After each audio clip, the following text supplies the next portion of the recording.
What's going on, peeps? In 2022, English indie rock band Glass Animals reached #1 on the Billboard Hot 100 with Heat Waves after a record-breaking 59-week climb. It spent 91 weeks on the chart in total. That is nearly 2 years straight charting. But after surviving a whole pandemic and more, Glass Animals haven't been on the chart since. Every follow-up released after didn't catch traction. Heck, I just found out these guys released an album last year. This would honestly make them one of the biggest one-hit wonders in history, even if Gooey was a moderate success in the 2010s. I'm not saying this to hate. It is genuinely fascinating how this group had one of the biggest hits of all time, we can say, yet they didn't land a follow-up. Not even a 21 Pilots 2016 moment where they scored at least 2 more hits. Instead, they pulled a Magic in 2014. I want to state that my definition of a one-hit wonder is based on commercial success, not critical acclaim. I'm sure they have other great songs and records that just didn't become big. When you have a hit that big, it outshines your entire catalog. It makes you want to deep dive and figure out what happened after the Heatwaves phenomenon to see what happened to Glass Animals. Let's start from the beginning. Lead vocalist Dave Bailey, guitarist Drew McFarlane, bassist Edmund Irwin Singer, and drummer Joe Seward met each other through St. Edward's School in Oxford through similar interests, a connection that was meant to be. Without prior band knowledge, the boys began performing with each other as Glass Animals in 2010. The name came from the four randomly opening a dictionary to find animals and grass, proceeding to swap grass for glass. They tried a few other names before settling on Glass Animals. Glass Animals released their debut EP, Leaflings, on May 28, 2012 under Kaya Kaya Records, a sublabel for XL Recordings. Then came their 2013 self-titled EP with Wolftone Records, where they were refining their sound. They were picked up as Wolftone's first signee after one of their shows caught the attention of a record producer for several global hits, Paul Epworth, who also owns Wolftone. Glass Animals didn't know much about the music industry and didn't have any connections. They were just exploring who they were and what sounded good to them. As their music received moderate airplay on alt stations and stream playlists, the band toured the US for the first time in 2014. Glass Animals would move from their home studio in Oxfordshire to London. They would release 3 more singles, including Gooey, all bundled onto their debut album, Zaba. What we have here is a psychedelic indie pop album with tropical production, R&B influences, and electronic elements, created using fairly unique recording techniques and the inspiration of adventure stories. It didn't have the greatest debut sales week, but luckily it had a more cumulative growth moving forward, picking up a lot of critical acclaim by indie journalists and fandoms alike. A word-of-mouth success story that even got them a collaboration with the rapper Joey Badass of all people. Gooey managed to become a minor hit in the States and Australia after appearing in that Magic Mike movie from 2015, appearing in several advertisements, and performing on a few late-night shows in the US. It is a track of theirs that only got bigger as they got bigger. For the rest of 2015, they did a lot of touring. They returned with new music a year later in 2016, beginning with the lead singles Life Itself and Youth, that had similar success to Gooey at the time. The latter was even featured in FIFA 17. Glass Animals moved from the imaginary world of Zaba to real life in How to Be a Human Being. This would be their second album that would come out on August 26, 2016. It is considered by longtime fans as their best, with Take a Slice and The Other Side of Paradise becoming pretty popular thanks to fan animations, despite neither getting the single treatment. Definitely a cult classic by indie pop community standards with its diversity in style and themes throughout. All 11 songs on the project are about a different character inspired by people they encountered while promoting their debut. All featured on this album cover in this inconvenient family portrait in a few music videos. I don't want to spoil anything else about the record, but I definitely recommend it to any of y'all. Commercially, it had a much better first week compared to their debut, reaching charts internationally that they had never stepped foot in before. The record even got nominated for a Mercury Prize in 2017. It appears that they went on a couple tours from 2017 to 2018 to expand their audience. Unfortunately, this was sadly cut short when the drummer Seward was badly hurt after a near-death hit by a truck while cycling in Dublin in August 2018. Seward would continue to post updates about his recovery, explaining how he had to relearn how to talk, read, and walk and learn the drums again. Meaning it would be over a year until there was new Glass Animals music as Seward recovered and the boys had to find a way to live up to fan expectations after 2 critically acclaimed records. Bailey even found himself working with other acts like Khalid and Black in the meantime. During this time, he learned how they wrote about their own experiences, which inspired him to start writing in a more personal manner for the next record. He mostly avoided writing songs from his point of view, instead drawing inspiration from real and fictional characters as we've seen from their past records. Bailey chose to reflect on his journey journey in this memoir of a record called Dreamland, from his earliest memories to now, exploring the good, the bad, and the ugly, with the music being inspired by the 90s and early 2000s. You can hear the voices of children and video game sound effects in the production. There's even home movie recordings from his childhood taped by his mother. Glass Animals came together to record in London during 2019, with Seaward finally getting back in the swing of things. This record will be mostly recorded and produced by Bailey, with his bandmates helping with technical problems and song selection. Given Bailey's personal approach, it makes sense, but it's going to draw concerns later on. The band returned with 2 singles, Tokyo Drifting with Denzel Curry on November 14, 2019. That's another random collab that music nerds ate up. And Your Love Deja Vu on February 19th, 2020. Following the COVID-19 pandemic coming into play, they were told to delay any projects until they could tour again, as promoting the record would be difficult. Glass Animals refused to do so, wanting to prove their label wrong. They inked a deal with Polydor Records, connected with UMG. From there, Glass Animals launched a virtual campaign to promote their music the best they could, remix competitions, virtual performances, and a cover EP.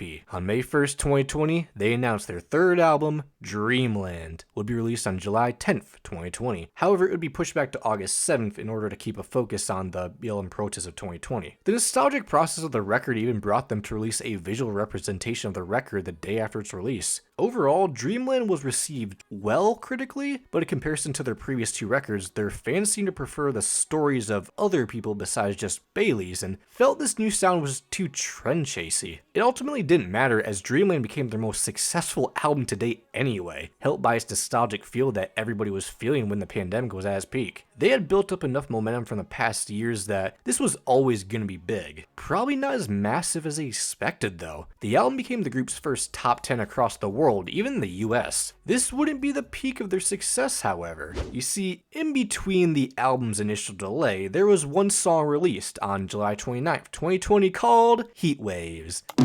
Sometimes all I think about is you, late nights in the middle of June. Yeah, I'm sure you know it, even if you don't know who Glass Animals are. 3 billion streams, y'all. It became a sleeper hit, with the reason behind the virality being questionable to say the least. You remember when Dream SMP was a thing? You couldn't go a day on social media during 2020 or 2021 without hearing about some wacky thing Dream and his best friend George Not Found or Goggy were doing. Get this. This song, Heatwaves, blew up due to a fanfiction picturing these 2 Minecrafters in love, and then it became one of the most streamed songs of all time. Wow. Even as someone who got back into the game during the pandemic, it is crazy to see how much influence it has on pop culture. Oh yeah, and apparently Johnny Depp of all people was one of the first to hear this song before release. The Glass Animals lore is just a big WTF. For the music video of Heatwaves, Bailey asked his Hackney neighbors to record him walking down the street at 7 a.m. It somehow worked out in production. Radio 1 proceeded to add the song to their playlist in the summer and was featured in FIFA 21. This would cause the single to fall in the ears of millions due to its catchy hook, even if you probably don't remember the verses. I don't even know them, and I've heard the song on the radio hundreds of times. Aided by those remix competitions instructed by the band, it would cross over to TikTok and would finally reach the charts in late 2020. After completing its journey to #1 on alternative radio, it was sent to pop radio on February 9th, 2021. Heatwaves continued its slow burner rise up the charts as the summer of 2021 approached. Given the lyrics about late nights in the middle of June, it quite literally spiked during that season. It was approaching the top 20. Now, it would slow down after summer faded, but then it went viral again in mid-fall. This time, some random slowed down TikTok remix trend of the song.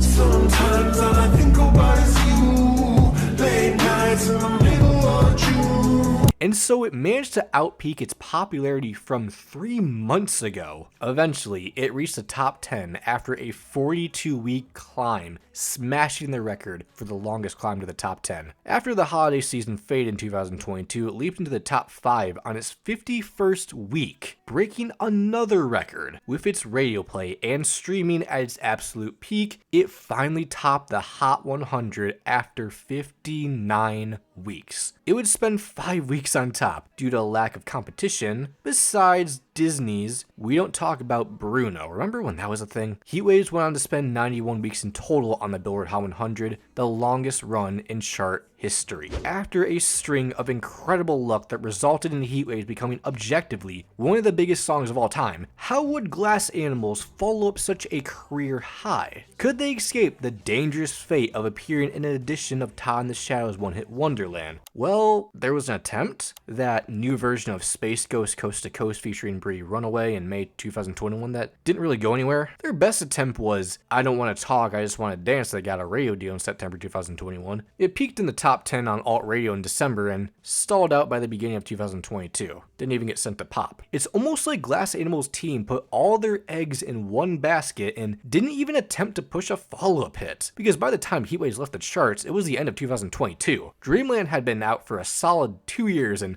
there was no point in continuing the album cycle at that rate. Given the fact that Glass Animals were grateful for this even happening, likely never expecting to create this monster hit, I'm not sure if they care in the long run if they never got another global hit. Bailey said that success can make you feel like a spectator, with expectations that leave you confused about who you are and what's real. Pretty evident by the fact that there wasn't any new music or a tour from the band in 2023. The pressure of fame could have just been too much for this band, who likely wanted to be an indie band with a cult following and nothing else. Glass Animals would show signs of a return in February 2024 with posters with the message, I love you so fucking much, appearing in major cities. I mean, come on y'all, think about the children. And then their website changed to a dark screen with a dolphin and a search bar to ask questions. Suddenly a SoundCloud account started sharing snippets. On March 21st, Glass Animals uploaded a video titled Incoming, featuring the same song from the snippets. On March 28, 2024, the band announced Creatures in Heaven, which was released on April 3rd, 2024, along with the album title, I Love You So Fucking Much, and a release date of July 19th, 2024. As I said before, certainly risky to include a swear word in your album title after the biggest hit of your career, which I'm guessing a majority of the streams came from children streaming your songs, dudes. Maybe they just wanted to alienate their mainstream audience. The title actually reflects the power of human connection in a vast universe that makes us feel small. It seems like a thank you to their fans. So how did it perform? To the shock of nobody, it wasn't as successful as Dreamland. A hard feat to follow anyway. It just missed the US top 10 but reached the top 5 in the UK and Australia. The singles didn't go beyond alternative radio stations and the reception for the album was very mixed. Like, it was seen as a real disappointment according to their fan base. Many longtime fans saw it as a poor man's attempt at their old sound, with each track not being unique enough and seeming like a bundle of Dreamland leftovers. I heard someone say they're in their Imagine Dragons era. Ouch. The general consensus from their fans is this belief that after Heatwaves, Glass Animals sold out to cater to a more mainstream audience, simultaneously abandoning longtime fans of their old work, making the two recent records seem like a Bailey solo project rather than a Glass Animals album. As someone who enjoyed the Brendan Urie solo projects under Panic at the Disco's name,